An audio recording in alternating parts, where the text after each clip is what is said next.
Berita terkini, tentara Rusia sedang mempersiapkan serangan ke apa yang disebut sabuk benteng di wilayah Donetsk. Ini termasuk Konstantinovka, Druzhkovka, Slavyansk, dan Kramatorsk. Dan mereka berencana untuk melakukannya dengan mengulangi taktik blokade udara di medan perang, yang sayangnya sudah berhasil sebelum merebut Pokrovsk dan Guliaipol pada tahun 2025. Institut Studi Perang sampai pada kesimpulan ini hari ini. Secara paralel, para jenderal staf umum Federasi Rusia telah memecahkan rekor jumlah serangan penyerbuan selama 3 bulan berturut-turut dengan mencoba memenuhi janji-janji yang diberikan kepada Vladimir Putin, khususnya untuk menduduki seluruh Donbas sebelum akhir tahun. Sebagai tanggapan, Ukraina terus secara sistematis menghancurkan logistik Rusia. Dalam 2 hari terakhir, gudang Wildberries di beberapa wilayah langsung terkena serangan. Depot minyak, dan untuk pertama kalinya, pusat distribusi jaringan supermarket besar juga terkena. Di sini, semuanya perlu dibahas secara rinci karena orang Rusia sudah mulai memanipulasi topik ini. Mari kita bahas, seperti kata pepatah, kedua front, baik militer maupun logistik. Nama saya Alexei Peci, mari kita bahas semua topik ini bersama, tetapi sebelum kita mulai, saya mohon Anda untuk berlangganan saluran YouTube ini. Kami sedang menuju angka 300.000 pelanggan.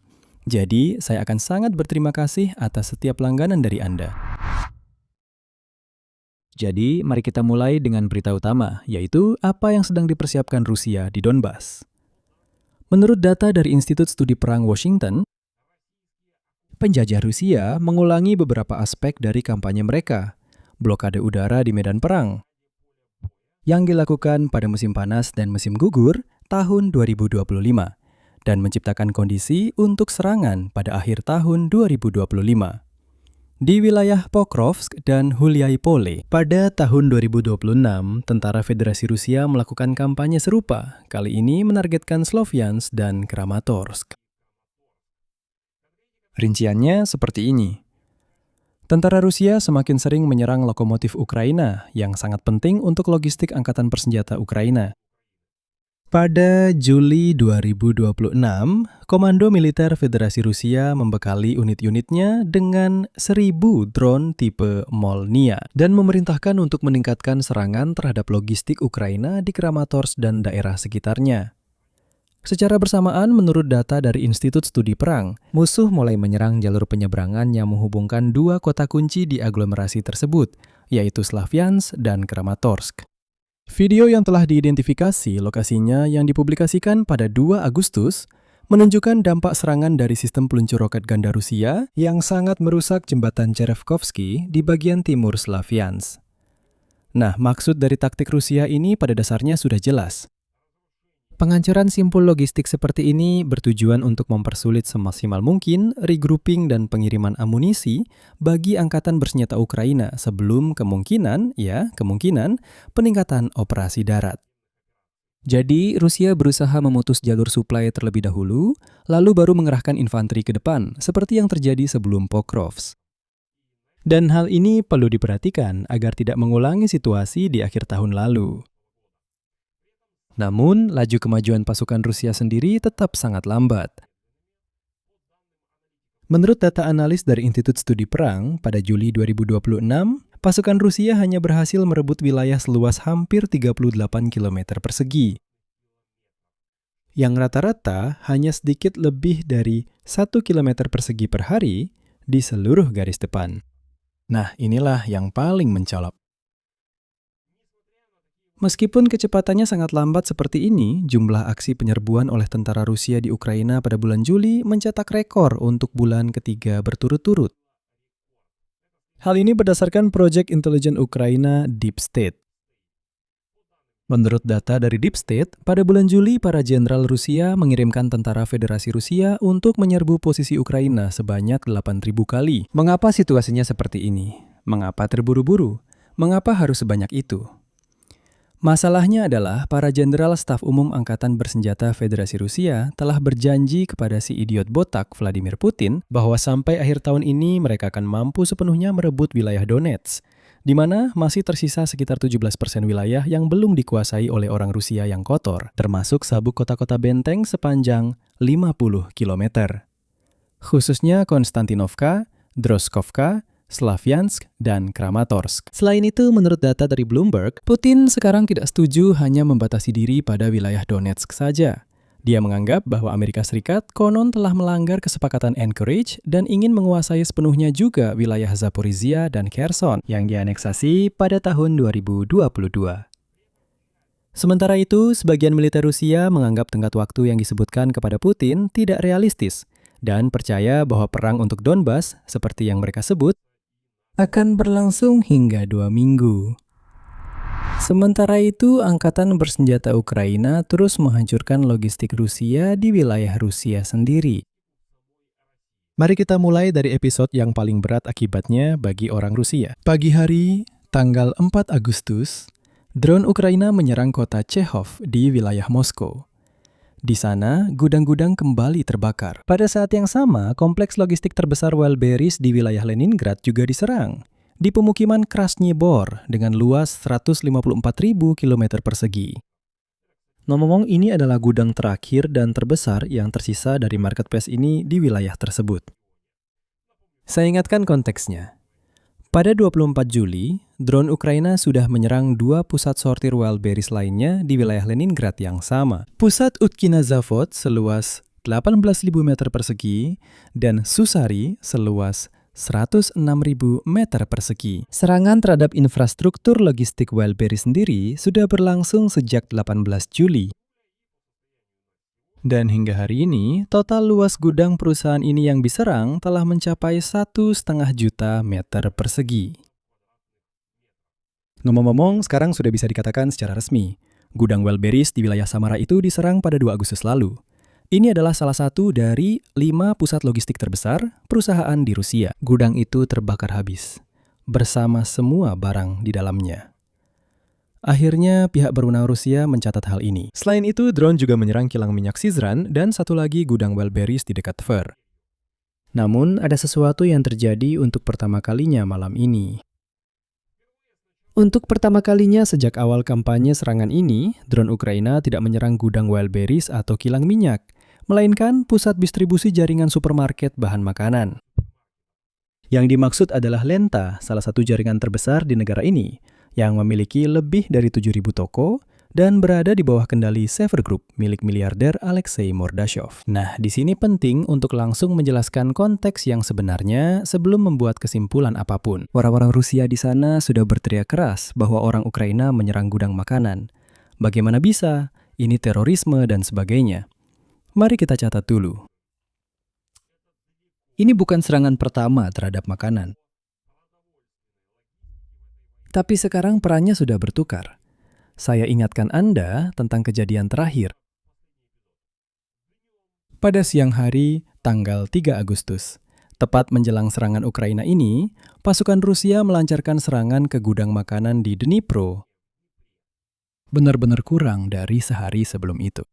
Gudang es krim dihancurkan, produknya didistribusikan ke seluruh Ukraina. Sebelumnya, orang Rusia yang kotor menyerang pabrik unggas, menyerang gudang makanan, dan sebagainya. Jadi, pihak Rusia yang biadab adalah yang pertama menyerang logistik pangan sipil.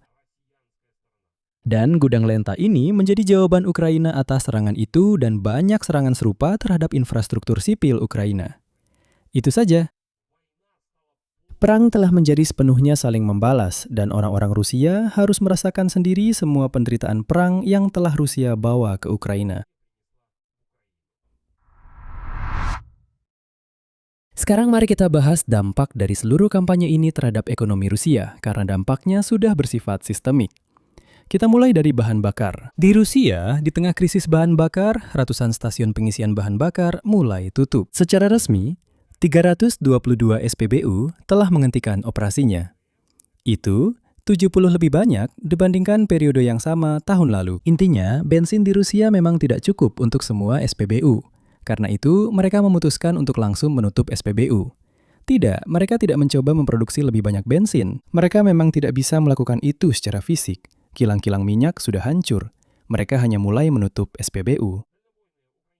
Serangan jarak jauh Ukraina tahun ini telah melumpuhkan 26 kilang minyak. dan penghilangan minyak di Rusia sendiri anjlok ke tingkat tahun 2002. Saya juga ingin menyampaikan satu berita lagi, kali ini tentang Kazakhstan, yang terus-menerus memberikan kejutan yang tidak menyenangkan.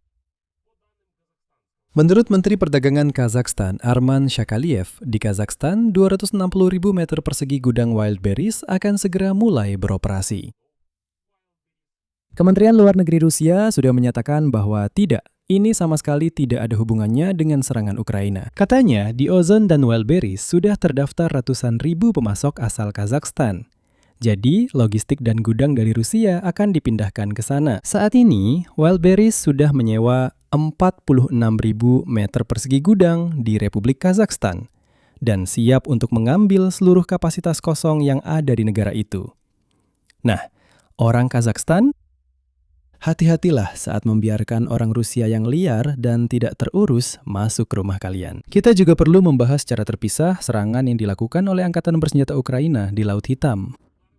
Serangan drone Ukraina sudah mempersulit pasokan impor dari Tiongkok ke Rusia melalui Laut Hitam. Ternyata pengiriman barang di Novorossiysk sekarang menjadi sangat sulit. Para ekspeditor secara langsung menyarankan untuk tidak menggunakan rute ini karena serangan drone dan kapal tanpa awak. Situasinya, kata mereka, menjadi tidak dapat diprediksi. Saya hanya ingin mengingatkan bahwa pada malam tanggal 1 Agustus, karena serangan drone laut di 130 mil dari Novorossiysk, kapal kargo Yanina milik perusahaan Vesco tenggelam. Menurut penilaian Serikat Eksportir dan Produsen Gandum Rusia akibat serangan di wilayah Azov Laut Hitam, perhatikan.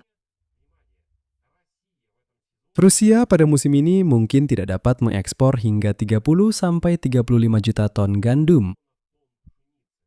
Padahal, para analis memperkirakan total ekspor akan mencapai sekitar 45 juta ton. Artinya, sebagian besar dari jumlah itu sekarang tidak bisa mereka ekspor dari sana. Yah, mereka terlalu cepat senang ketika orang Rusia menertawakan pelabuhan-pelabuhan di Odessa. Baiklah, mari kita simpulkan edisi kali ini. Di darat, seperti yang dikatakan, Rusia sedang mempersiapkan serangan yang mahal dalam hal korban jiwa terhadap garis pertahanan benteng Angkatan Bersenjata Ukraina di Donetsk, yang sayangnya sudah berulang kali terjadi. Mereka kembali menggunakan taktik yang sudah terbukti, yaitu blokade logistik dari udara sebelum melakukan serangan. Namun mereka harus membayar mahal untuk itu dengan serangan gelombang demi gelombang yang memakan banyak korban selama 3 bulan berturut-turut, sementara kemajuan yang dicapai sangat minim. Sementara itu, di wilayah belakang yang jauh di Federasi Rusia, pesawat-pesawat jatuh satu persatu di wilayah terdalam Federasi, sementara itu bukan di Azov. Krisis bahan bakar dengan ratusan SPBU yang tutup dan runtuhnya industri pengolahan minyak, kehilangan logistik pangan dan laut, serta terpaksa memindahkan gudang-gudang ke negara tetangga, Kazakhstan. Apa selanjutnya? Jika Institut Studi Perang benar tentang terulangnya skenario Pokrovsk, serangan ke Sloviansk dan Kramatorsk bisa meningkat dalam beberapa minggu ke depan. Namun serangan Ukraina terhadap logistik juga mempersulit pasukan Rusia untuk serangan itu sendiri. Seperti serangan terhadap logistik, serangan terhadap jembatan yang disebutkan oleh Institut Studi Perang, juga merupakan bagian dari sistem transportasi yang sama yang diserang oleh drone Ukraina. Skenario kedua, tekanan ekonomi meningkat lebih cepat daripada keberhasilan militer Rusia yang dapat memaksa Kremlin untuk mengambil posisi yang lebih fleksibel dalam negosiasi. Meskipun sejauh ini, menurut data dari Bloomberg yang sama, Vladimir Putin justru memperketat tuntutannya. Jadi pada dasarnya, perang telah berubah menjadi perlombaan melawan waktu yang nyata. Siapa yang lebih dulu melemahkan lawannya? Dan sejauh ini, Ukraina cukup berhasil dalam hal ini. Di sini saya beri jeda, pendapat Anda, kesimpulan Anda. Tulis di kolom komentar di bawah episode ini, berlangganan saluran ini, tekan lonceng, dan jangan lupa untuk memberikan like. Jika Anda ingin mendukung kerja saluran YouTube ini, Anda bisa melakukannya dengan donasi melalui tautan dan informasi yang ada di deskripsi video ini. Itu saja, jaga diri Anda. Sampai jumpa semuanya.